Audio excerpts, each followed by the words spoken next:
হুট করে একটা ছেলেকে ধরে নিয়ে এসে বলছো বিয়ে করছি, আর আমি মেনে নেবো? হুট করে না বাবা, আমি তোকে অনেকদিন যাবত চিনি, আর আমরা একজন আরেকজনকে অনেক ভালোবাসি। এই ছেলে, আমার মেয়েকে তো ভালোবাসার ফাঁদে ভালোই ফাঁসিয়েছ। কি যোগ্যতা আছে তোমার আমার মেয়েকে বিয়ে করার? বাবা, ওর সব যোগ্যতা আছে। ও গ্র্যাজুয়েশন কমপ্লিট করেছে, ওর বাবা গ্রামের মাস্টার, সবাই ওনাকে অনেক রেসপেক্ট করে, আর ওর ভদ্র একটা ছেলে। আর কি লাগে বাবা? গ্র্যাজুয়েট? এরকম গ্র্যাজুয়েট ছেলে ফুটপাতেও পাওয়া যায়। তোমাকে সুখে রাখার জন্য ওর কাছে কত টাকা আছে? বাবা, আমি কিসে সুখী হই তুমি কি কখনো আমাকে জিজ্ঞেস করেছো? হ্যাঁ, ভালো থাকার জন্য টাকার প্রয়োজন, কিন্তু সেটা কত টাকা? অনেক টাকা? অনেক টাকার না।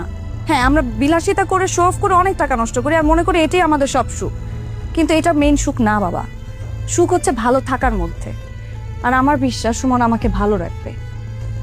এখন এই সব কিছু জানার পরেও যদি তোমার মনে হয় যে তুমি আমাদেরকে অ্যাকসেপ্ট করবা না, তাহলে আমি সুমনের হাত ধরে বাড়ি ছেড়ে এখনই চলে যাচ্ছি। যাও যাও যাও, চলে যাও। তোমার ভাইয়ের মতো এক ফকিন্নিকে ভালোবেসে এই বাসার দিকে চলে গিয়েছে। আমি কিন্তু ফেরাইনি, তোমাকেও ফেরাবো। বাবা, ভাইয়া যেমন তোমার সন্তান, আমিও কিন্তু তোমার সন্তান। তোমার যতটা জেদ আছে আমার কিন্তু সেই অনুযায়ী কম নেই। আমার কাছে না ভালোবাসা অনেক বেশি ইম্পর্টেন্ট।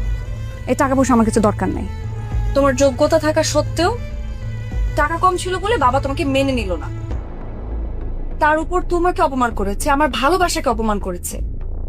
যে বাসায় আমার ভালোবাসার কোনো মূল্যায়ন নেই, সে বাসা নিয়ে আমি কোনো কথাই বলতে চাই না। প্লিজ তাদের কথা আমাকে জিজ্ঞেসই করো না কোনোদিন, মেজাজ খারাপ লাগে। হ্যাঁ, হ্যালো। হ্যালো সুমন, আমি তো একজন বড় লোকের সন্ধান পাইছি। বড় লোক? কত বড় লোক? আরে বিশাল বড় লোক, তবে একটা সমস্যা আছে। কি? তোর একটা গেট আপ ধরতে হইব। কিসের গেট আপ? আরে বেটা, ওই যে কবির গেট আপ বললাম না। এই গেট আপ কই পাবো?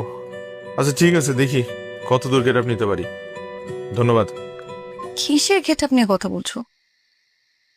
ওই কালকে একটা ইন্টারভিউ আছে, ওখানে গেট আপ নিয়ে যাইতে হবে। ইন্টারভিউতে আবার কিসের গেটআপ? ফর্মাল ড্রেস পরে চলে যাবা, গেটআপের কি আছে? এটা একটু স্পেশাল ইন্টারভিউ।